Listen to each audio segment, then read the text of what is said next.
স্বপ্নের আলপনায় তোমাদের সবাইকে জানাই স্বাগত। আজকের গল্প বাঘ আর লোভী পথিক। একটা বাঘ বুড়ো হয়ে গিয়েছিল। দৌড়ে ঝপ করে শিকার ধরে সে আর খেতে পারত না। তাই সে একটা কৌশল করে মানুষ ধরে খেত। রোজ সকালে স্নান করে একটা মণিমুক্ত দেওয়া মূল্যবান হার হাতে নিয়ে সে একটা জলাশয়ের ধারে বসে থাকত। কোনো পথিককে সেই দিকে যেতে দেখলে সে বলতো, ওহে পথিকবর, আমি এই মূল্যবান হারখানা তোমায় দান করব, এসে নিয়ে যাও। বাঘের ভয়ে কোনো পথিকই তার কাছে আসতো না।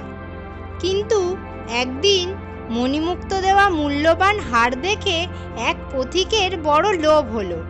সে ইতস্তত করে মনে মনে বলল, লোকে বলে যে পশুর শিং আছে বা তীক্ষ্ণ নখ আছে তাকে বিশ্বাস করতে নেই, কিন্তু একটু বিপদের ঝুঁকি না নিলে হারটা অন্য কোনো পথিক নিয়ে যাবে।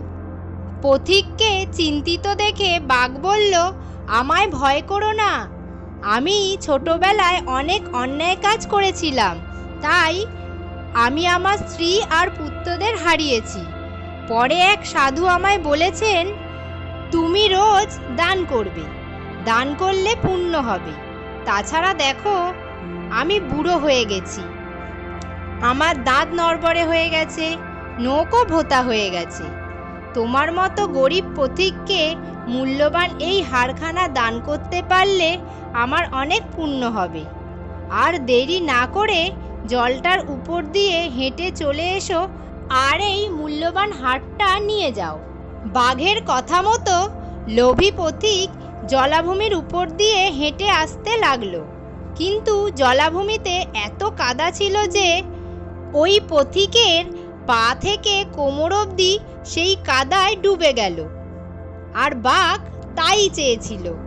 সে বলল, আহা, তুমি দেখছি কাদায় ডুবে যাচ্ছ, এখন আমাকেই এসে কষ্ট করে তোমায় ওঠাতে হবে। তা হোক, বুড়ো হলেও পেটের দায়ে এইটুকু কষ্ট করতেই পারবো। উপদেশ: বেশি লোভ ভালো নয়, দুর্জনের কথা বিশ্বাস করতে নেই, তাতে বিপদই হয়। আজকের এই গল্পটা তোমাদের কেমন লাগলো সেটা অবশ্যই আমাকে কমেন্টে লিখে জানাবে। ভালো লাগলে লাইক ও শেয়ার করবে।